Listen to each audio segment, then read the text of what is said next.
بزار اور ترمذی میں حضرت عبداللہ ابن مسعود سے نبی صلی اللہ علیہ وسلم کا یہ ارشاد نقل ہوا ہے، ان المرأۃ عورۃ،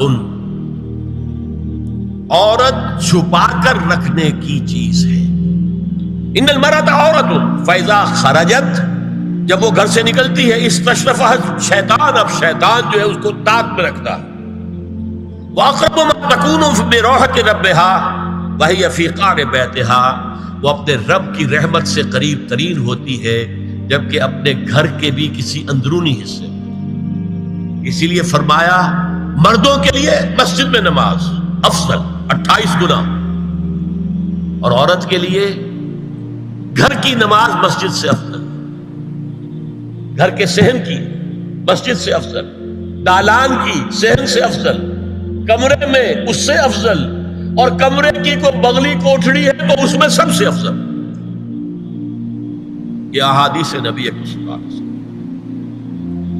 عبداللہ ابن احمد ابن حنبل نے زوائد الزہد میں اور ابن ابی شیبہ نے ابن سعد نے اپنی کتابوں میں مسروق کی روایت نقل کی ہے کہ حضرت عائشہ جب تلاوت قرآن کرتے ہوئے اس آیت پر پہنچتی تھی وَقَرْنَ فِي بُيُوتِكُنَّ، تو بے اختیار رو پڑتی تھی۔ قرآن کہتا ہے اپنے گھروں میں رہو۔ حضرت عائشہ نے شہادت عثمان کے بعد باہر نکل کر لشکر کی قیادت کی، پھر ساری عمر افسوس تھا کہ میں نے غلط کہا۔ حافظ ابو بکر بزار حضرت انس سے روایت کرتے ہیں کہ عورتوں نے حضور سے عرض کیا کہ ساری فضیلت تو مرد لوٹ کے لے گئے، وہ جہاد کرتے ہیں، خدا کی راہ میں بڑے بڑے کام کرتے ہیں، ہم کیا عمل کریں کہ ہمیں بھی مجاہدین کے برابر اجر مل سکے؟ جواب میں آپ نے فرمایا من قعدت منکن فی بیتہا فإنہا تدرک عمل المجاہدین، تم میں سے جو شخص اپنے گھر میں بیٹھی رہے گی وہ مجاہدین کا اجر حاصل کر لے۔ یہ ایک ہوا کا رخ ہے، بتایا جا رہا ہے، یہ نظام ہے جس کو اس شکل میں دیا جا رہا ہے۔ اب آئیے سورہ نور کی طرف۔ یا ایھا الذین آمنوا لا تدخلوا بیوتا غیر بیوتکم حتی تستأنسوا وتسلموا علی اہلها ذالکم خیر لکم لعلکم تذکرون۔ اہل ایمان مت ہرگز مت داخل ہو اپنے گھروں کے علاوہ کسی اور گھر میں جب تک کہ تم ان کے ساتھ مانوس نہ ہو جاؤ، اذن نہ لے لو، ان پر سلام نہ کرو، یہی تمہارے لیے خیر بہتر ہے۔ اس کے بعد تفصیل آئی ہے، اس میں میں اس وقت نہیں جا رہا۔ اور جو لوگ اس پر عمل نہیں کرتے ان کے بارے میں قرآن مجید کیا کچھ حضور کیا کچھ فرما رہے ہیں یہ آپ سن لیجیے، بہت سخت احکام۔ عن ابی ہریرہ رضی اللہ عنہ ان رسول اللہ صلی اللہ علیہ وسلم قال لو ان امرأ اطلع عليك بغیر اذن فخذفته بحشاة ففقعت عینه ما كان عليك من جناح، متفق علیہ، بخاری اور مسلم دونوں کی ہے۔ اگر کوئی شخص تمہارے گھر میں بغیر اجازت کے داخل ہو جائے اور تم اس کی سزا کے طور پر اس پر کنکریاں پھینکو اور اس کی آنکھ پھوٹ جائے کنکری سے تو تم پر کوئی گناہ نہیں۔ بغیر اجازت کے گھر میں آ گیا ہے، بغیر اذن کے، بغیر استئذان کے کنکریاں مارو اور کنکری سے آنکھ پھوٹ جائے، فما کان علیک من جناح، کوئی حرج نہیں۔ اب آ رہی ہے اصل آیت، قل للمؤمنین یغضوا من ابصارهم ویحفظوا فروجهم ذلک ازکی لهم ان اللہ خبیر ما یصنعون وقل للمؤمنات یغضضن من ابصارهن ویحفظن فروجهن ولا یبدین زینتهن الا ما ظہر منها وَلْيَضْرِبْنَ بِخُمُرِهِنَّ عَلَى جُيُوبِهِنَّ وَلَا يُبْدِينَ زِينَتَهُنَّ إِلَّا لِبُعُولَتِهِنَّ أَوْ آبَائِهِنَّ أَوْ آبَاءِ بُعُولَتِهِنَّ أَوْ أَبْنَائِهِنَّ أَوْ أَبْنَاءِ بُعُولَتِهِنَّ أَوْ إِخْوَانِهِنَّ أَوْ بَنِي إِخْوَانِهِنَّ أَوْ بَنِي أَخَوَاتِهِنَّ أَوْ نِسَائِهِنَّ أَوْ مَا مَلَكَتْ أَيْمَانُهُنَّ أَوِ التَّابِعِينَ غَيْرِ أُولِي الْإِرْبَةِ مِنَ الرِّجَالِ أَوِ الطَّفْلِ الَّذِينَ لَا يَظْهَرُوا عَلَى عَوْرَاتِ النِّسَاءِ وَلَا يَضْرِبْنَ بِأَرْجُلِهِنَّ لِيُعْلَمَ مَا يُخْفِينَ مِنْ زِينَتِهِنَّ وَتُوبُوا إِلَى اللَّهِ جَمِيعًا أَيُّهَا الْمُؤْمِنُونَ لَعَلَّكُمْ تُفْلِحُونَ۔ یہ لمبی آیت ہے۔ اہل ایمان، اے نبی کہہ دیجئے اہل ایمان مردوں سے اپنی نگاہیں نیچی رکھا کریں اور اپنی شرمگاہوں کی حفاظت کریں، یہی ان کے لیے زیادہ پاکیزہ عمل ہے۔ ان اللہ خبیر بما یصنعون، اور جو کچھ وہ کر رہے ہیں اللہ اس سے واقف ہے۔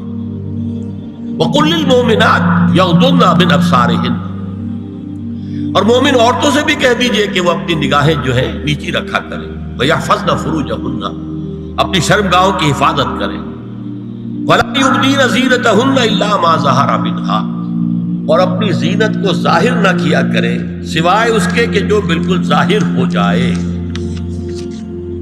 قُلْ لِلْمُؤْمِنِينَ يَغُضُّوا مِنْ أَبْصَارِهِمْ وَيَحْفَظُوا فُرُوجَهُمْ ذَلِكَ أَزْكَىٰ لَهُمْ إِنَّ اللَّهَ خَبِيرٌ بِمَا يَصْنَعُونَ۔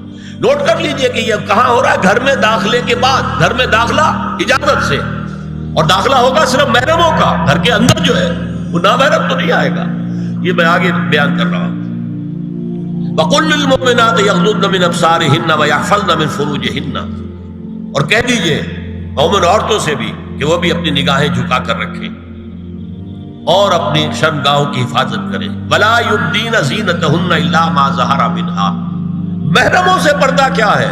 محرموں سے اس کا نام ستر ہے۔ عورت کا پورا جسم ستر ہے سوائے چہرے کی ٹکیا اور یہ ہاتھ اور یہ پاؤں، بس۔ کیا مطلب ہے؟ بھائی بھی نہیں دیکھ سکتا بہن کے جسم کا کوئی اور حصہ، باپ بھی نہیں دیکھ سکتا بیٹی کے جسم کا کوئی حصہ۔ یہ ستر ہے، ستر محرموں سے پردہ ہے۔ وَلْيَضْرِبْنَ بِخُمُرِهِنَّ عَلَىٰ جُيُوبِهِنَّ، یہ بھی گھر کے اندر کی بات ہو رہی ہے،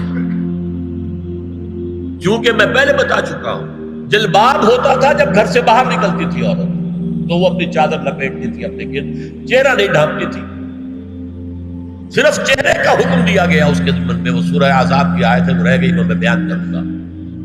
اور خمار اوڑھنی ہوتی تھی جو گھر میں اوڑھتی تھی۔ گھر میں ظاہر بات ہے کہ جلباب تو نہیں لیا جا سکتا، آخر گھر کا کام کاج کرنا ہے، ہلکی سی اوڑھنی وہ گھر میں، لیکن فرمایا وَلْيَضْرِبْنَ بِخُمُرِهِنَّ عَلَىٰ جُيُوبِهِنَّ، اور انہیں چاہیے کہ اپنی اوڑھیوں کے، بکل اوڑھنیوں کے اپنے سینوں کے اوپر، گریبانوں کے اوپر بھی مار لیا کریں۔ اب اس کے بعد فرمایا وَلَا يُبْدِينَ زِينَتَهُنَّ إِلَّا لِبُعُولَتِهِنَّ، اب یہاں یہ زینت کا لفظ آ رہا ہے چہرے کے، اور چہرے ہی میں کچھ سنگھار بھی ہوتا ہے۔ اب ان کے لیے کہا گیا کہ چہرے کی زینت، اور چہرے کے اوپر اگر کوئی بناؤ سنگھار ہے، زیور ہے، اس کی زینت نہ ظاہر کریں، مگر اب یہ یہاں تفصیلی آئی ہے، جو محرم ہے ان کی تفصیل۔ تو فرمایا کن کے سامنے ظاہر کر سکتی ہے؟ الا لبعولتہن، سب سے بڑھ کر تو شوہر، او آبائہن، اور یہ آپ نے باپ۔ اچھا، باپوں میں نوٹ کی نہیں، باپ حقیقی ہو، اخیافی ہو، اللاتی ہو یا رضاعی ہو، یہ چاروں قسم کے باپ اس میں شامل ہیں۔ جس عورت نے دودھ پلایا تھا اس کا شوہر بھی باپ بن گیا۔ او آبائے بعولتہن، اپنے شوہروں کے باپ، یا ابنائہن، ان کے اپنے بیٹے، بیٹوں میں بھی آئیں گے چاروں، اللاتی، اخیافی، عینی اور رضاعی۔ او ابنائے بعولتہن، اور اپنے شوہروں کے بیٹے، ہو سکتا ہے شوہروں کی اور بیویاں بھی ہوں، تو ان کے بیٹے بھی، جو ستیلے بیٹے ہیں وہ بھی محرم، ان سے کسی شکل میں کبھی شادی نہیں ہو سکتی۔ او اخوانہن، یا ان کے بھائی، او ابنائہن، یا اپنے بیٹے، او ابنائے بعولتہن، یا اپنے شوہروں کے بیٹے، او اخوانہن، یا اپنے بھائی، او بنی اخوانہن، یا اپنے بھائیوں کے بیٹے، او بنی اخواتہن، اپنا بھتیجا، شوہر کا بھتیجا نہیں، اپنا بھتیجا محرم ہے، اپنا بھانجا محرم ہے، شوہر کا بھانجا محرم نہیں ہے۔ او نسائہن، یا ان کی عورتیں، اپنی عورتیں، جان پہچان کی عورتیں۔ او ما ملکت ایمانہن، یا جو ان کے داہنے ہاتھوں کی ملکیت ہے، باندیاں، غلام۔ اس میں عرض کر چکا ہوں کہ اس میں کافی اختلافات ہیں۔ یہ بھی ہے کہ اس سے مراد صرف باندیاں ہیں، غلام مرد ہیں، یہ بھی ہے کہ مرد بھی ہے، اور یہ بھی ہے کہ مرد جب تک کہ وہ بالی ہوگا، لیکن میں اس بحث میں یہاں نہیں جانا چاہتا، یہ پھر فقہ کی بحث ہو جائے گی۔ اب التابعین غیر اولی الاربہ، کچھ ایسے لوگ بھی ہوتے ہیں، کوئی کسی کے گھر میں تو اندھا آدمی رہ رہا ہے، یا کوئی اور کسی وجہ سے کوئی مریض ہے، اسے آپ نے بنا دے رکھی ہے، انہیں عورتوں سے کوئی سروکار نہیں ہوتا۔ اب الطفل الذین لم یظہروا علی عورات النساء، یا وہ بچے کہ جن پر ابھی عورتوں کے پوشیدہ حالات واضح ہی نہیں ہے، پتہ ہی نہیں ہے انہیں، ابھی انہیں جنس کا کوئی احساس ہی نہیں۔ یہ ہے فہرست جو دی گئی ہے کہ جن کے سامنے عورت کھلے چہرے کے ساتھ اور اپنی جو اضافی زینت بھی ہو، کوئی زیور وغیرہ یا کوئی بھی سرما وغیرہ ڈالا ہوا ہے یا کوئی سرخی کو لگائی ہے معمولی سی، تو اس کے ساتھ آ سکتی ہے، اور یہ وہ رشتے ہیں کہ جن سے کسی حالت میں بھی نکاح نہیں ہو سکتا۔ آگے سنیے، وَلَا يَضْرِبْنَ بِأَرْجُلِهِنَّ لِيُعْلَمَ مَا يُخْفِينَ مِنْ زِينَتِهِنَّ، اور چلتے ہوئے اپنے پاؤں زور سے نہ مارے کہ ان کی زینت ظاہر ہو جائے۔ اگر کوئی پازیب پہنی ہوئی ہے، کوئی جھنجھنو وغیرہ ہے، تو اب اگر پاؤں مار کر چلے گی تو خواہ ذہن جائے گا بیٹھے ہوئے کا کہ کوئی ہاتھ نہیں جا رہی۔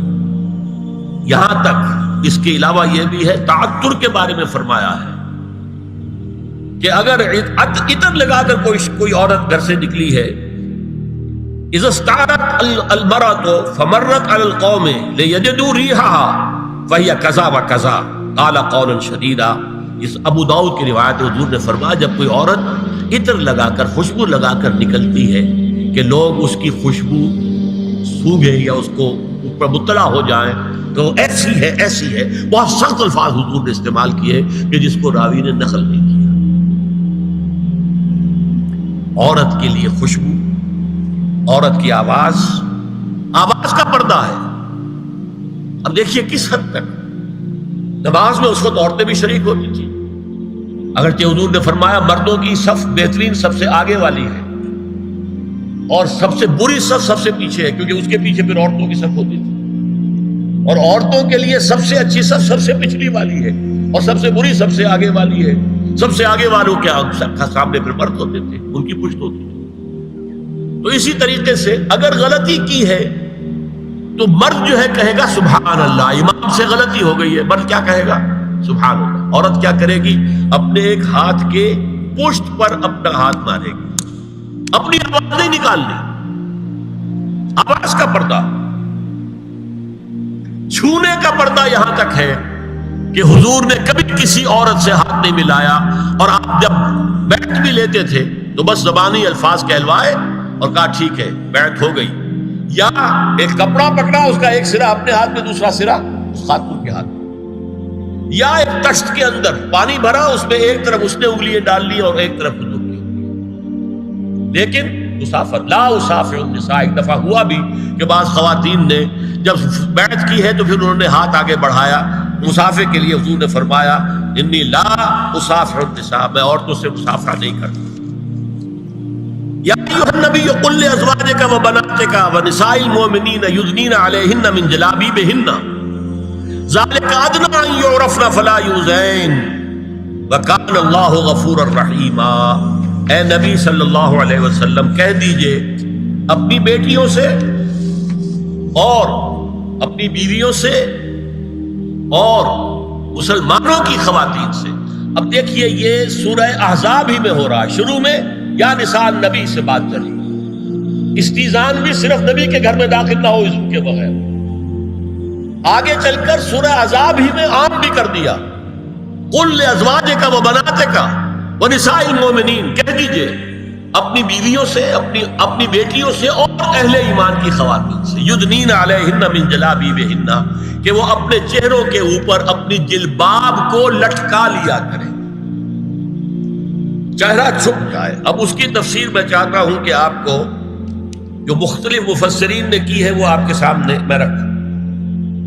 حضرت عبداللہ ابن عباس نے اس آیت کی جو وضاحت فرمائی ہے اسے حافظ ابن کثیر نے اپنی تفسیر میں اس طرح نقل کیا ہے، اللہ نے مسلمان عورتوں کو حکم دیا ہے کہ جب وہ کسی کام کے لیے گھروں سے نکلے تو اپنی چادروں کے پلو اوپر سے ڈال کر اپنا منہ چھپا لے اور صرف ایک آنکھ کھلی رکھے،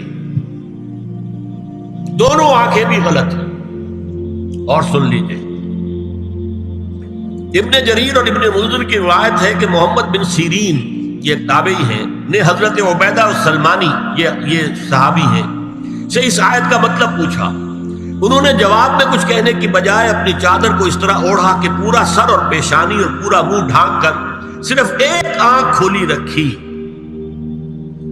اور سنیے ابو بکر بن عبداللہ ابن عربی نے یدنین علیہن من جلابیبہن کا مفہوم ان الفاظ میں بیان کیا ہے تغطى به وجهها حتى لا يظهر منها الا عينها اليسرى. یہ عورت اپنی چادر کو پورے وجود پر ڈھانپ لے اور اس طرح چہرے کو بھی ڈھانپے کہ صرف بائیں آنکھ کھلی رہے. علامہ حمید الدین فراہی کو نظم قرآن کے فہم میں خصوصی مقام حاصل تھا. انہوں نے حجاب کے بارے میں اپنے ایک مکتوب میں ہاتھ اور چہرہ کھلا رکھنے کو جائز قرار دینے کے موقف کے بارے میں لکھا ہے کہ میری رائے میں نظم قرآن پر توجہ نہ کرنے سے یہ غلط فہمی پیدا ہوئی ہے. وہی بات کہ سورہ احزاب میں گھر سے باہر کا پردہ ہے اور سورہ نور میں گھر کے اندر کا پردہ ہے. بہرحال الحق احق بان یتبع، حق جو ہے وہ اس کا زیادہ حقدار ہے کہ اس کی پیروی کی جائے. میں اس مسئلے پر مطمئن ہوں اور میرے نزدیک اجنبی سے پورا پردہ کرنا واجب ہے اور قرآن نے یہی حجاب واجب کیا ہے جو شرفاء میں مروج ہے بلکہ اس سے بھی قدر زائد. مولانا فراہی کا یہ مکتوب ماہنامہ حیات نو بلیریا گنج انڈیا کے اکتوبر سن 92 کے شمارے میں شائع ہوا. یہ ہے علماء کی رائے. حضرت ام سلمہ اور حضرت میمونہ نبی صلی اللہ علیہ وسلم کے پاس بیٹھی تھی. اتنے میں حضرت ابن ام مکتوم آ گئے. نبی صلی اللہ علیہ وسلم نے ان دونوں سے فرمایا احتجبا منہ، ان سے پردہ کرو. ازواج نے عرض کیا یا رسول اللہ الیس اعمی لا یبصرنا ولا یعرفنا، حضور کیا یہ اندھے نہیں ہیں؟ یہ نہ ہمیں دیکھ رہے ہیں نہ ہمیں پہچانتے ہیں. فرمایا افعمغایان انتما، کیا تم دونوں بھی اندھی ہو؟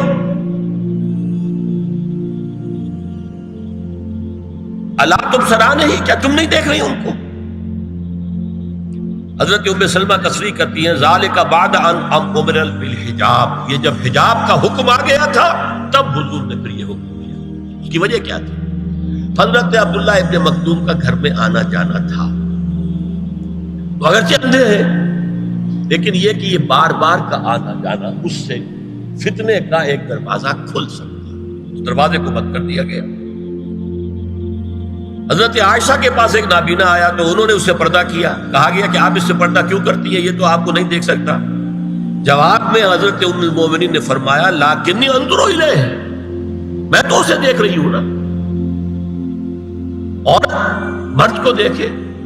البتہ یہ کہ عام حالات میں آپ بازار میں چل رہے ہیں، عورت جا رہی ہے، کوئی باہر نکلنا پڑا ہے، تو اس حالت میں اگر وہ مرد کو دیکھتی ہے تو اس میں در حقیقت وہ فتنہ نہیں ہے کہ جو گھر میں آنے جانے والے لوگ. اب ایک آخری مسئلہ ہے. 2 حدیثیں ایسی ہیں جو میری گفتگو کے خلاف جاتی ہیں اور میں دیانت کا تقاضا سمجھتا ہوں کہ وہ بھی آپ کے سامنے بیان کروں. حضور کے بارے میں یہ معلوم ہے کہ 2 خواتین جو ویسے نامحرم تھیں وہ ان کے سامنے آتی رہیں اور آپ ان سے ملتے رہے. ایک آپ کی سالی حضرت اسماء، حضرت عائشہ کی بہن رضی اللہ تعالی عنہ، اور ایک آپ کی چچا زاد بہن حضرت علی کی بڑی ہمشیرہ حضرت ام ہانی. یہ میں حدیث آپ کو سنا رہا ہوں.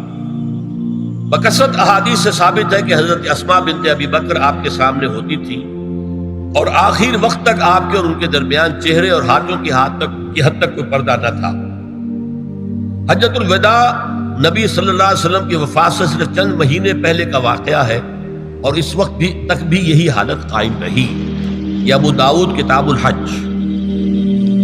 دوسری روایت حضرت ام ہانی رضی اللہ تعالی عنہا جو ابو طالب کی صاحبزادی اور نبی صلی اللہ علیہ وسلم کی چچا بہن تھی، آخری وقت تک حضور کے سامنے ہوتی رہیں اور کم از کم منہ اور چہرے کا پردہ انہوں نے آپ سے کبھی نہیں کیا. فتح مکہ کے موقع کا ایک واقعہ وہ خود بیان کرتی ہیں جس سے اس کا ثبوت ملتا ہے. یہ ابو داؤد کی روایت ہے. یہ روایتیں ہیں، میں انہیں تسلیم کرتا ہوں اور میں نے اب جو کچھ بیان کیا ہے اس سے یہ ایک بالکل برعکس بات سامنے لا رہی ہے۔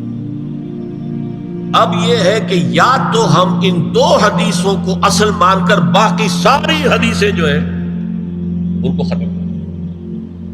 میں تو آپ کو سنا نہیں سکا، میرے پاس تو بہت زیادہ حدیثوں کا مواد تھا۔ چہرے کے پردے کے لیے حدیثیں جو ہے، استیزان کے لیے کتنی حدیثیں ہیں، چہرے کے پردے کے بارے میں بہت زیادہ حدیثیں ہیں۔ حضرت ام خلاد ایک خاتون تھی، ان کا بیٹا ایک غزوے میں شہید ہو گیا، وہ اس کے بارے میں کچھ پوچھنے کے لیے حضور کے پاس آئی، صحابہ بیٹھے ہوئے تھے، انہوں نے نقاب ڈالا ہوا تھا، منتقبۃ، نقاب کا لفظ بھی حدیث میں موجود ہے۔ اور یہ لوگ کہتے ہیں نقاب تو جو ہے یہ بعد کی پیداوار ہے، یہ لفظ کوئی ہے ہی نہیں۔ حجاب کا لفظ قرآن میں ہے، جلباب کا لفظ قرآن میں ہے، خمار کا ذکر قرآن میں ہے، اور یہ منتقبۃ، نقاب ڈالی۔ لوگوں نے کہا عجیب عورت ہے یہ، اس کا بچہ شہید ہو گیا ہے، مطلب یہ کہ سخت صدمے کی کیفیت، اور یہ اس وقت بھی اس نے نقاب ڈالی ہوئی ہے۔ تو انہوں نے جواب دیا ان ارزو ابنی لا ارزو حیائی، میں نے بیٹا کھویا ہے، اپنی حیا نہیں کھوئی ہے۔